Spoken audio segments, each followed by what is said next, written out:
तो आज हम स्टार्ट करने जा रहे हैं क्लास 11th एक्सरसाइज 1.4 पे आ गए हैं। ठीक है, इस वाली एक्सरसाइज में हमें दो चीज़ें देखनी है। एक देखना है यूनियन ऑफ सेट और दूसरा इंटरसेक्शन ऑफ सेट। ठीक है, देखो बेसिकली बहुत ही आसान है एक्सरसाइज, वैसे भी ये चैप्टर आसान ही है। मैं हर बार हर एक्सरसाइज में यही कह रहा हूँ कि बहुत आसान है, सच में ही आसान है। मतलब 11th वाला वैसा नहीं है, बस अलग है। ठीक है, कि 11th क्लास है, 10th के बाद है, मुश्किल है, ऐसा कुछ नहीं। ठीक है, समझ लेते हैं। देखो इंटरसेक्शन और इसके बीच का डिफरेंस यहाँ समझा देता हूँ एक बार। टेस्टर चल रखा ही है, देखो समझ लो यहाँ पे। इंटरसेक्शन ये तो यूनियन है, एक इंटरसेक्शन भी समझा दूंगा। जैसे कि मान लो दो सेट हैं, अगर हमें उसका इंटरसेक्शन निकालना है, दिस इज इंटरसेक्शन, ये सिंबल है इंटरसेक्शन का। ठीक है, इंटरसेक्शन का मतलब है जो भी दोनों में कॉमन है वो लिख दो, बस। इंटरसेक्शन का मतलब ये। यूनियन का मतलब क्या है कि जो भी दोनों में है वो सारा लिख दो। सारा को मैं हिंदी में लिख रहा हूँ या फिर ऑल, जितना भी है, बस एक एक बार। ऐसा नहीं कि दोनों में कुछ चीज़ें रिपीट हो गई तो उसको दो बार लिखो। जैसे कि कुछ चीज़ें इसमें एक बार आ रही हैं, इसमें एक बार आ रही हैं, वो तो एक एक बार लिखी ही जाएंगी उसमें, लेकिन जो दोनों में कॉमन है उसको सिर्फ एक बार लिखी। ठीक है, तो ये है, और बहुत ही आसानी से इस एक्सरसाइज को आज हम खत्म करेंगे। ठीक है, तो स्टार्ट करते हैं एक्सरसाइज। देखो पहला क्वेश्चन क्या कहता है, find the union of set. हमें यूनियन बताना है। ठीक है, तो यूनियन है एक्स और वाई का, सिंबल के साथ बनाएंगे। पहले का आंसर एक्स यूनियन वाई।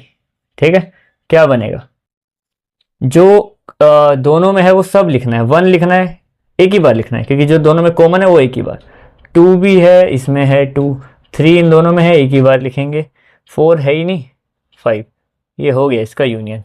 देखो इसमें वन भी है, इसमें है थ्री भी है, फाइव भी है, ये सेटिस्फाई। इसकी बात करें, वन है, टू है, थ्री है, सही है, सेटिस्फाई। मतलब क्या करना होता है, हमें दोनों का लिखना है सामान, जो अलग अलग है वो तो लिखना ही है, और जो सेम है उसको एक बार लिख दो, बस बात खत्म। ठीक है, आगे बढ़ते हैं। सेकंड पार्ट भी आसान है, ए यूनियन बी। तो देखो क्या क्या बनेगा, ए है इसमें, बी है इसमें, सी है इसमें, ई है, आई है, ओ है और यू है। यही है सारे, बस ए कॉमन था जिसको मैंने एक बार लिख दिया, बाकी सब अलग थे तो सबको लाइन से लिख दिया। ठीक है, और इसको तुम आगे पीछे भी कर सकते हो, ऐसा नहीं कि जैसे कि मैं तो ऑर्डर वाइज कर रहा हूँ कि वन के बाद टू के बाद थ्री। तुम अगर आगे पीछे भी करोगे तो एलिमेंट होने चाहिए वो सारे, बस। ठीक है, थर्ड पार्ट में क्या बोला है, नेचुरल नंबर मल्टीपल ऑफ तीन का मल्टीपल होना चाहिए। अब देखो यहाँ पे ना ये केस बड़े बनेंगे ज़्यादा, पहले निकाल लेते हैं कि ए है क्या। नेचुरल नंबर और तीन के मल्टीपल कौन है, नेचुरल नंबर जो जीरो से शुरू होते हैं, वन से शुरू होते हैं और आगे जाते हैं। तीन के मल्टीपल हैं 3, 6, 9, 12। अब मैं बेवकूफ़ होऊंगा अगर मैं ये सारे लिखूंगा, तो मैंने डॉट डॉट डॉट डाल दिया, क्योंकि आगे चलते जाएंगे। बी सेट क्या है अपना, बी सेट है नेचुरल नंबर लेस देन 6। कितने, इसमें बोला है 6 से छोटे, यानी कि 1, 2, 3, 4, 5। ये हो गया ये दूसरा क्लब। अब हमें क्या करना है, बस इसका ए यूनियन बी बता देना है हमें। ए यूनियन बी क्या बनेगा हमारा, देखो 1 तो है ही, 2 भी है, 3 इसमें एक ही बार लिखेंगे, 4 है, 5 है। ठीक है, इसके हिसाब से अब 6 आ गया, 9 आ गया, 12 आ गया, और यहाँ पे 3 के मल्टीपल चलते रहेंगे। तो ये है हिसाब किताब। ठीक है, अब आगे बात करते हैं। इसमें देखो, इसमें क्या है कि x where x is a natural number, x जो है एक नेचुरल नंबर है और इस कंडीशन को फॉलो कर रहा है। तो पहले a और b निकाल लेते हैं इससे। देखो a और b क्या आएगा, a हमारे पास यहाँ पे क्या, देखो x जो है वो 1 से बड़ा है और 6 से छोटा है, तो 6 के बराबर है। तो a में क्या क्या आ गया, 1 से बड़ा यानी कि 2, 3, 4, 5, और 6 से छोटा और 6 के बराबर भी है, वो इक्वल टू लगाया, तो मैंने यहाँ पे a बना दिया। अब बना देते हैं बी सेट क्या कह रहा है कि 6 से बड़ा और 10 से छोटा, सीधा हिसाब है 7, 8, 9, कोई इक्वल टू नहीं बोला, बस बीच वाले नंबर लिख दिए। अगर मेरे को इनका यूनियन लिखना है, ए यूनियन बी, बस इसको लिख देंगे आराम से। वैसे इनमें कुछ भी कॉमन है, सारा लिख देंगे। 2, 3, 4, 5, 6, 7, 8 और 9। ठीक है, अब बात करते हैं फिफ्थ प्रॉब्लम की। इसमें क्या है कि ए यूनियन बी लिखना है हमें। अब देखो ए में क्या क्या है, 1, 2, 3, बी में क्या क्या है 5, मतलब 5 बेसिकली सबके साथ ही होता है यहाँ पे। तो अगर मैं इसको ऐसे ही लिखूंगा ना, 1, 2 और 3, ये हो गया इसका आंसर, क्योंकि 5 तो इसके साथ एक एलिमेंट सबका ही होता है। जैसे कि जीरो से मल्टीप्लाई करते हैं, जीरो आता है, वैसे तो ये क्यों बोल रहा हूँ क्योंकि बना नहीं साहब। जैसे कि 1 सबके साथ मल्टीप्लाई होता है हमेशा ही, जैसे कि मैं x लिखता हूँ या मैं 2x लिखता हूँ या 5x लिखता हूँ, उसके बाद मैं 1 मल्टीप्लाई करूँगा कोई फर्क नहीं पड़ेगा ना। वैसे ही इस केस में है कि 5 सबके साथ ही होता है, सबका सबसेट 5 होता है। ठीक है, अगला केस कि a और b ये हैं, ये दोनों चीज़ें निकाल दो। अच्छा देख, a क्या है इसमें, a b क्या है इसमें, a b c। ठीक है, पहला सवाल है कि क्या जो a है वो सबसेट है b का। अब देखो b के सबसेट क्या क्या होंगे। b, पहली बात तो 5 सब में होता है, b में पहला बन जाएगा a अकेला, फिर एक सबसेट बनेगा b अकेला, फिर एक सबसेट बनेगा c अकेला, फिर एक सबसेट बनेगा इसमें a b आ जाएंगे, फिर एक सबसेट बनेगा इसमें बी सी आ जाएंगे, एक में ए सी आ जाएगा, एक में ए बी सी आ जाएंगे, तो 9 बनेंगे, 3 का 9, 3 का स्क्वायर 9। ठीक है, तो हमें क्या बताना है कि क्या इसमें ये इसका सबसेट है, मौजूद है, बिल्कुल है। तो यहाँ पे हम बोलेंगे yes it is a subset. ठीक है, दूसरा क्या पूछा है कि इंटरसेक्शन बताओ ए और बी का। ये ए है और ये बी है, इसका इंटरसेक्शन बताना है हमें। तो इंटरसेक्शन देखो क्या आएगा, ए लिख दिया एक बार, बी लिख दिया एक बार और सी लिख दिया एक बार, बस हो गए, ये 2 काम थे। ये ऊपर वाला सिर्फ समझाने के लिए, अगर 2 लिख ही दिए तो सारे लिख देता हूँ। इसके सबसेट क्या बनेंगे, ए और सी बन जाएगा, एक ए और एक सी, और साथ ही साथ ए बी सी तो है ही तीनों, तो ये 9 बन जाते हैं, 1 2 3 4 5 6। हाँ, कोई कमी रखी है क्या मैंने, ए बी सी ए सी और सब तो लिख दिए, 1 2 3 4 5 6 7 8, हाँ 2 की पावर। हाँ, तो कैसे वैसे सबसेट, अगर तुम्हें वैसे पिछली ही एक्सरसाइज में बताया लेकिन फिर भी बता देता हूँ कि सबसेट निकालने का तरीका है, जितने एलिमेंट हो, जैसे कि इसमें कितने एलिमेंट है, इसमें 3 एलिमेंट है ना, तो 2 की पावर एलिमेंट लिख दो बस, जितने भी एलिमेंट है, तो 2 की पावर 3 यानी कि 8, और ये 8 मैंने 8 के 8 तुम्हें बता दिए, ये बताना जरूरी नहीं था यहाँ पे, पर ये है कि चलो बता दिया। ठीक है, तो अब बात करते हैं क्वेश्चन नंबर 3, इसी से जुड़ा हुआ, इसी का एग्जांपल ले लेंगे, कोई समस्या नहीं है यहाँ पे, इसका सॉल्यूशन करते हैं। देखो पूछा क्या है इसमें, इसे बोला है कि अगर a और b 2 सेट हो जिसमें a जो है वो b का सबसेट हो, देखो ऊपर है, तो मुझे ये बताओ कि a इंटरसेक्शन b किसके बराबर होता है, ये पूछा है। तो a इंटरसेक्शन b हमारा b के ही बराबर होता है, b सेट के। क्यों, देखो ध्यान से कि अगर a जो है वो b का सबसेट है, यानी कि वो b के अंदर ही पूरा आ रहा है, तो जब मैं इनका यूनियन करता हूँ तो मुझे पूरा b ही लिखना पड़ता है, कुछ नहीं किया मैंने, b उठा के रख दिया। तो वही सवाल इसमें पूछ लिया गया था कि जैसे इसी का एग्जांपल लिया ना, कि हमने कहा बोला कि 2 हैं भाई, a और b है, जिसमें से जो a है b का सबसेट है, तो हम b को ही लिखेंगे यूनियन करते टाइम। तो वो पूछा था कि what is a union b, तो मैंने लिख दिया a union b equal to b, या b सेट हमारा। ठीक है, बस ये था। अब बात करते हैं क्वेश्चन नंबर 4 की। क्वेश्चन नंबर 4 में देखो बोल दिया ऐसे ही सस्ते काम, इसमें क्या बोला है, 4 अलग अलग सेट दे दिए हैं, बस ये करके दिखा दो इनका union, A B C D 1 2 3 4 3 4 5 6 5 6 7 8 और 7 8 9 10। ठीक है, तो बस इनके जल्दी जल्दी बनाते हैं, आसान है, ये कुछ नहीं है। देखो ए और बी 1 2 3 4 3 4 कॉमन है, एक ही बार लिखेंगे 5 6, यानी 1 से लेके 6 तक 1 2 3 4 5 6, ये है बस। ए और सी, ए ये है सी ये है, कुछ भी कॉमन नहीं है, तो सीधा 1 से लेके 8 तक यूनियन का मतलब दोनों का हर एलिमेंट होना चाहिए। 1 2 3 4 5 6 7 8, ये आ गया। फिर क्या बोला है, बी और सी, बी का भाई बी और सी में देखो 5 6 कॉमन है, 5 6 की बार मतलब 3 4 5 6 7 8, बस ये लिखना है 3 4 5 6 7 और 8, ये हो गया। बी डी, अब बी डी कुछ कॉमन नहीं है, तो 3 से लेके 10 तक सीधा 3 4 5 6 7 8 9 10, ये हो गया। अब आगे बढ़ते हैं, इनमें क्या बोला है कि A union B union C लिख दो, मतलब ए के भी सारे एलिमेंट होने चाहिए, बी के भी और सी के भी। तो कुछ नहीं है, ए और बी में 3 4 कॉमन है, बी और सी में 5 6 कॉमन है, 1 से लेके 8 तक सारे लिख देंगे बस 1 2 3 4 5 6 7 8। अगर कोई इससे सवाल पूछे कि भाई A union B union C क्या हमारा ए यूनियन सी के बराबर है, बिल्कुल बराबर है, 1 से 8 तक ही लिखे हुए उसमें भी। अगला क्या बोले कि A union B union D, A B में 6 तक लिख देंगे और डी में सीधा 7 8 9 10, बिल्कुल अलग है जो कि, तो मतलब 1 से लेके 10 तक यार 1 to 10 सीधा हिसाब है, सारा आ जाएगा। अच्छा बी यूनियन सी में क्या है, B union C union D, B कहाँ से शुरू है, 3 से शुरू है, डी तक 5-6 कॉमन है, इसमें 7-8 कॉमन है, पर हम एक एक बार लिखेंगे जो कॉमन नहीं है वो सारे लिख देंगे। तो 3 से 10 तो 3 to 10 आ जाएगा यहाँ पे, तुम लिख लेना। मतलब सस्ती एक्सरसाइज है, मैं कुल मिला के ये बता रहा हूँ। तो ये हमारा इजीली यहाँ पे कंप्लीट हो गया। अब आते हैं इसके अपकमिंग क्वेश्चंस पे, आगे बढ़ते हैं। तो अब हम आगे बढ़ते हैं अगले क्वेश्चंस पे। देखो इसके अगले क्वेश्चंस क्या बोल रहे हैं, इसमें बस हमें ये बताना है फाइंड द इंटरसेक्शन। यूनियन सारा समझा, अब इंटरसेक्शन सारा समझेंगे, ठीक है। और साथ में एक डिसजॉइंट के भी क्वेश्चन है कि डिसजॉइंट क्या होता है वो भी बताऊंगा अभी साथ में, ठीक है। तो इंटरसेक्शन बेसिकली क्या होता है, देखो इंटरसेक्शन का मतलब ये है कॉमन होना, वो मैंने यहाँ पे तुम्हें पहले ही क्लियर कर दिया, ठीक है।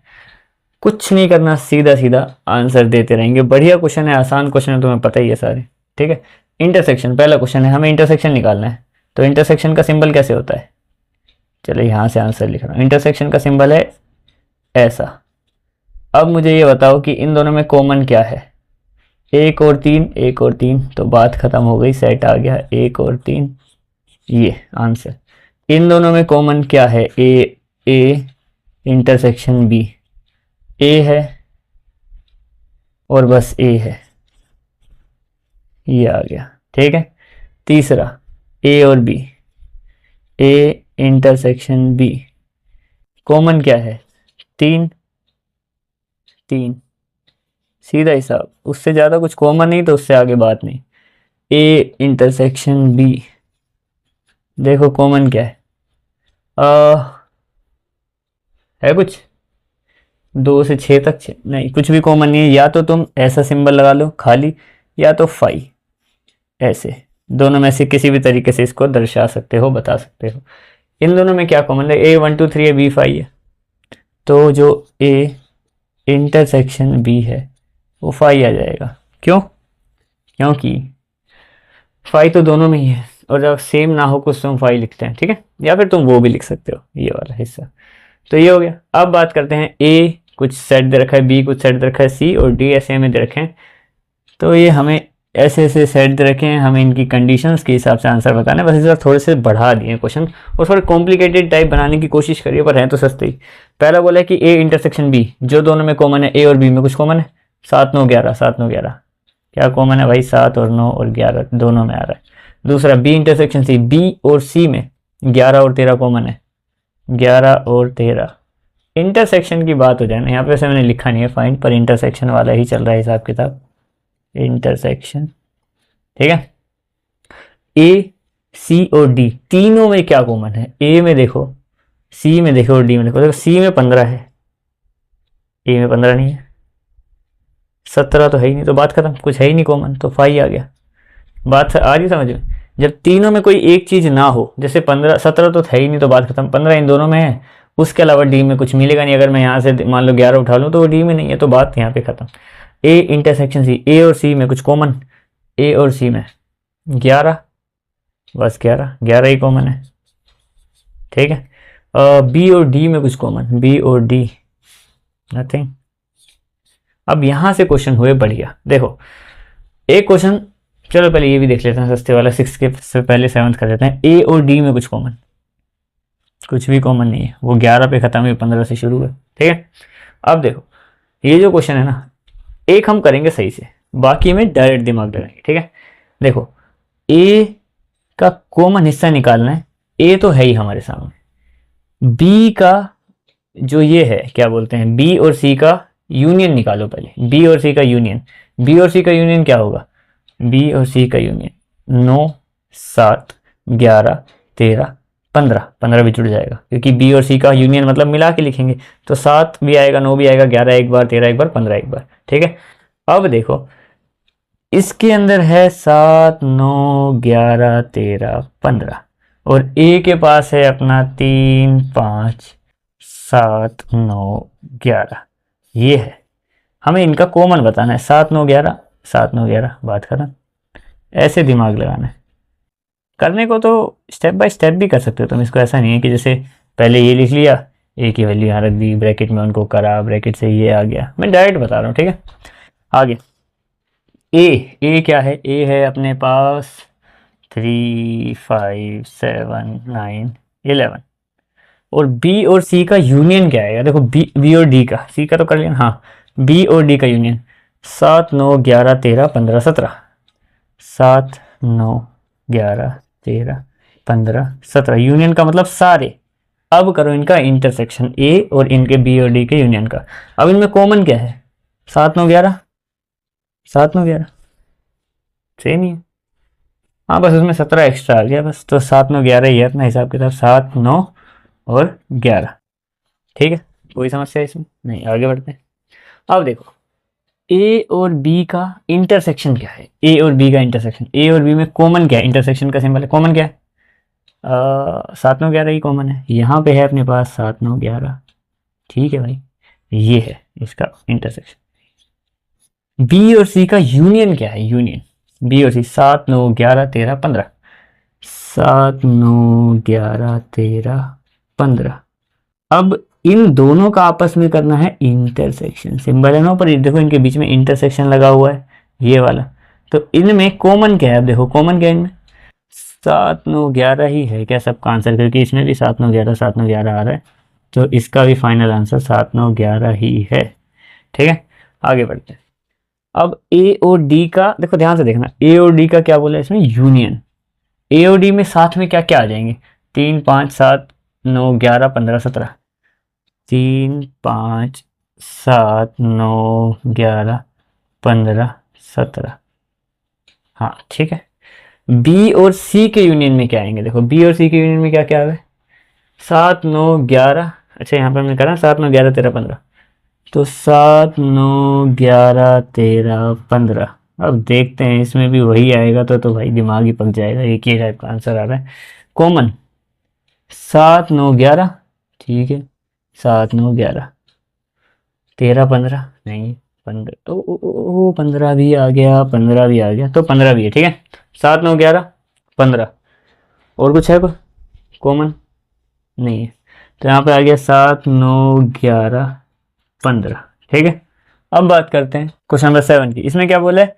नेचुरल नंबर ए सेट है सारे नेचुरल नंबर का, 1 से लेके 2 3 4 5 6 7 बढ़ते जाएंगे।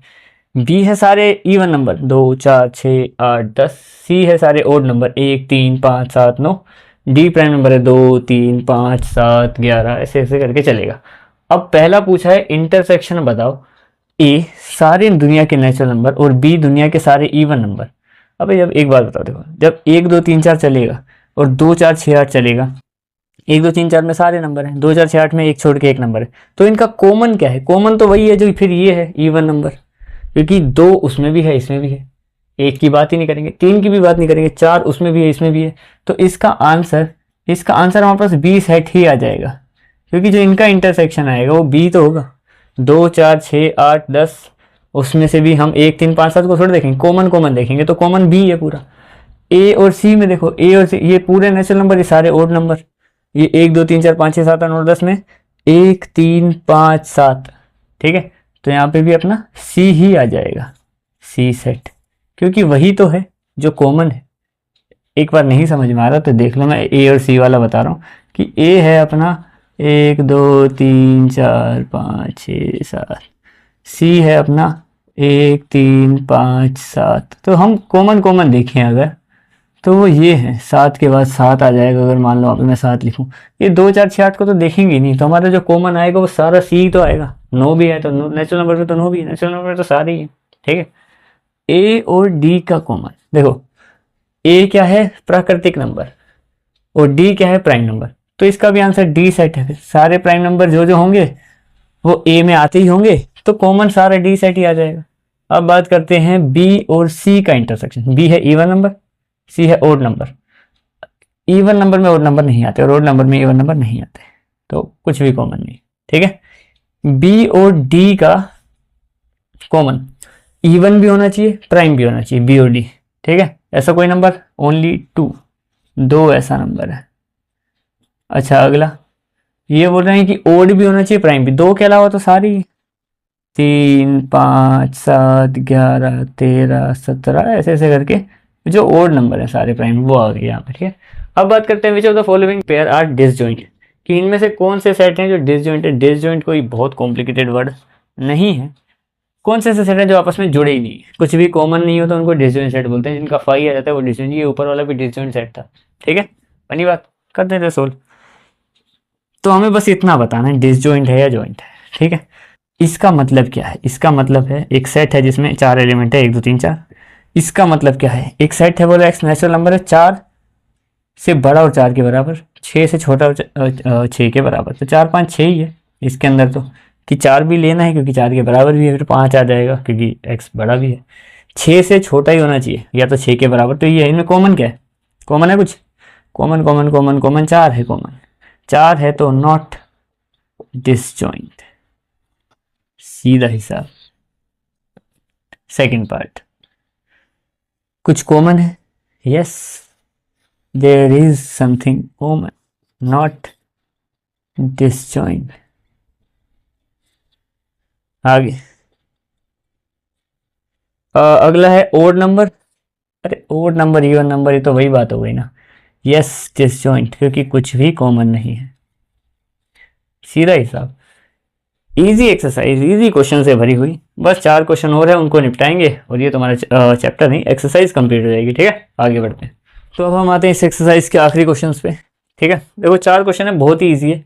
इसे माइनस करना देखेंगे, इसमें भी माइनस और डिसजॉइंट के बारे में, ट्रू फॉल्स और खत्म। ये वाली एक्सरसाइज खत्म हो जाएगी। बहुत ईजी ही थी एक्सरसाइज, बार बार बोल के तुम्हारा दिमाग खराब नहीं करूँगा। आगे बढ़ते हैं। देखो माइनस करना क्या होता है बेसिकली? माइनस का मतलब है जो पहला नंबर है उसके सारे एलिमेंट लिखो, और जो जिससे माइनस कर रहे हैं उसमें अगर वो आ रहा है वो मत लिखो। एग्जाम्पल दूं या डायरेक्ट करते हैं। देखो a माइनस बी का क्या मतलब है? a के सारे एलिमेंट लिखो। क्या कह रहा है भाई? a के सारे एलिमेंट लिखो। 3 बहुत बढ़िया, 6 बहुत बढ़िया, 9 ठीक है। पर जो b में आ रहा है वो 12 नहीं लिखना, 12 b में है। 15 लिखो, 18 लिखो, 21 लिखो। ये है कहने का मतलब। a माइनस बी का मतलब है a सारा लिखो पर b वाले मत लिखो। ठीक है, 3 6 9 12 दोनों में था, 15 18 21, बहुत ही बढ़िया। ए और सी बहुत सीधा हिसाब। ए के सारे एलिमेंट लिखने हैं, जैसे कि 3 लिखना है पर 6 नहीं लिखना है क्योंकि 6 सी में है। 9 लिखना है पर 12 नहीं लिखना। 15 लिखना है, 18 भी लिख सकते हैं और 21 भी लिख सकते हैं क्योंकि इसे 16 पे ही खत्म हो गया। ठीक है, तो 18 कॉमन नहीं था, जो दोनों में नहीं आ रहा। ए सारा लिखना है, डी नहीं लिखना। तो देखो ए में कुछ है जो डी में है, 15 है खैर, तो 3 6 9 भी ठीक है, 12 भी ठीक है, 15 दोनों में आ रहा है, 18 और 21। ए को सारा लिख दिया बिना डी के एलिमेंट के। बी को सारा लिखना है ए के एलिमेंट के बिना। देखो बी में है क्या? 4 है, 8 है, 12 कॉमन ही है, 16 और 20। तो 4 आ जाएगा, 8 आ जाएगा, 16 आ जाएगा, 20 आ जाएगा। बी के सारे एलिमेंट लिखे, बस ए वाला 12 नहीं लिखा जो कॉमन था दोनों में। ठीक है, सी के सारे एलिमेंट लिखना है, ए वाला नहीं लिखना। देखो सी में 2 आ रहा है, ए में नहीं आ रहा। सी में 4 आ रहा है, ए में नहीं आ रहा। सी में 6 आ रहा है, उसमें भी आ रहा है। 8 लिख सकते हैं, 10 लिख सकते हैं, 12 भी नहीं लिख सकते, 14 और 16 भी लिख सकते हैं। ठीक है, डी माइनस ए। देखो डी क्या कह रहा है गाइज? डी के एलिमेंट कितने हैं? 5, बहुत बढ़िया। 10 बहुत ही बढ़िया। 15 देखो डी वाले लिख रहे हैं और ए में 15 है तो इसको छोड़ देंगे और 20 पे आ जाएंगे। ये हो गया। सी वाले सारे लिखने हैं, डी वाले नहीं लिखने। देखो सी में क्या है जो डी में है? 10 बस, तो यही है। यहाँ पे आ गया 2 4 6 8 12 14 16। तो ये है माइनस करना। नीचे आते हैं, देखो नीचे क्या बोला? A B C D 4 element है, इसमें एफ बी टी और जी। तो पहले तो क्या करना है? एक्स लिखना है, एक्स पूरा लिखना है, जो वाई में है उनको छोड़ के। तो एक्स में ऐसा क्या है जो वाई में नहीं है? एक्स में ऐसा ए है, बी वाई में है, नहीं। सी है, बहुत बढ़िया। डी वाई में है, तो हो गया काम। ठीक है, अच्छा अब उल्टा करेंगे कि वाई में जो है वो सारे लिखने। देखो वाई में एफ नहीं है, ए में कोई दिक्कत नहीं, मतलब एक्स में नहीं है। बी तो है, डी भी है, जी, एफ एंड जी। ठीक है, तो ये हो गया हिसाब किताब, और कुछ कॉमन तो नहीं है। ठीक है, आगे बढ़ते हैं। क्या बोला है कि इन दोनों का इंटरसेक्शन और बता दो। इंटरसेक्शन का मतलब है जो दोनों में कॉमन होता है एक्स और वाई में। बी और डी, हाँ, तो बी और डी जो है वो कॉमन है, तो बी एलिमेंट डी एलिमेंट, ये दो एलिमेंट कॉमन है, वो मैंने लिख दिया। अब देखो ये क्वेश्चन नंबर 11 क्या कहता है हमारा, क्वेश्चन नंबर 11 भी इजी ही है। इसमें बोला कि देखो रियल नंबर का एक फंक्शन है हमारा, उसके अंदर सारे रियल नंबर एग्जिस्ट कर रहे हैं। एक फंक्शन है हमारा बी मान लेते हैं, उसके अंदर सारे, वैसे तो इन्होंने आर और क्यू के नाम से उनको दे रखा है, तो एक के अंदर सारे रैशनल बिलोंग कर रहे हैं, ठीक है, कंफ्यूज नहीं करेंगे बिल्कुल। एक आर है, ठीक है, और रैशनल नंबर को क्यू से सिंबलाइज किया जाता है, ठीक है, तो इधर भी क्यू लिख देता हूँ, कंफ्यूज नहीं करूँगा मैं, या रैशनल नंबर लिख देता हूँ, रैशनल नंबर, ये है हिसाब, ठीक है। तो हमें बताना है कि आर में से क्यू को माइनस करेंगे, आर सेट में से क्यू सेट को माइनस करेंगे तो क्या बचेगा। देखो बहुत सिंपल है, ऐसा कोई बहुत कॉम्प्लिकेटेड नहीं है, क्योंकि देखो रियल नंबर के दो पार्ट होते हैं। रियल नंबर का एक पार्ट होता है रैशनल नंबर, एक पार्ट होता है इररेशनल नंबर, रैशनल नंबर, और एक होता है इररेशनल नंबर, ये है। तो अगर मैं सारे रैशनल हटा दूं, रियल से सारे रैशनल हटा दूं, तो बचा क्या, इररेशनल। तो हम बोल देंगे x, where as x is an irrational numbers, ठीक है, बस ये हो गया। क्वेश्चन नंबर 12 में क्या बोला, स्टेट ट्रू और फॉल्स, जस्टिफाई करके बताना कि डिसजॉइंट सेट है या नहीं है, ठीक है। तो ये आते हैं पहले, डिसजॉइंट का मतलब अगर कुछ भी कॉमन होता है ना तो वो डिसजॉइंट नहीं होता, जिनके अंदर सिर्फ 5 कॉमन हो वो डिसजॉइंट सेट होता है। तो क्या ये एक डिसजॉइंट सेट है, इसके अंदर 3 जो है वो कॉमन है, तो यहाँ पे आ जाएगा नॉट अ डिसजॉइंट सेट, पहला, ठीक है। दूसरे में क्या है, ये function ds Dogra sir disjoint set है कि नहीं है। तो देखो इनमें क्या कॉमन है, ए कॉमन है, हाँ ठीक है, बस यही कॉमन है, तो ये भी नॉट डिसजॉइंट सेट, बेसिकली यहाँ पे फॉल्स है। मैं ये नोट वगैरह क्या लिख रहा हूँ, मैं तो रीज़न दे रहा हूँ, खैर ये फॉल्स है, ठीक है, कि वो नहीं है। वो पूछ रहे हैं कि वो है या नहीं है, बात करो। इसमें और इसमें कुछ कॉमन है, देखो गाइस, 2 4 10 14 3, ये तो सारे ओड नंबर है, ये वन नंबर है, कुछ भी कॉमन नहीं, ये लिखो चाहे ये लिखो, फंक्शन ट्रू हो गया, क्योंकि nothing common in between them, इतना लिखूंगा ही नहीं, वो तुम खुद से जोड़ लेना। हाँ, तो यहाँ पे 2 6 10 ये ओड इवन, बात खत्म, या तो ये लगा लो निशान या तो ये लगा लो, दोनों में से कोई एक ट्रू है, सेम है हिसाब किताब, nothing in common between them, या इन बोथ सेट्स, या जो भी, ठीक है। तो ये तुम्हारी एक्सरसाइज बहुत ही आसान तरीके से कंप्लीट हो चुकी है, मज़ा आ गया करके, होपफुली तुम्हें भी आएगा। और कोई डाउट हो तो कमेंट सेक्शन में पूछ लेना, ठीक है। मिलते हैं इसी चैप्टर के नेक्स्ट एक्सरसाइज में, दैट्स इट।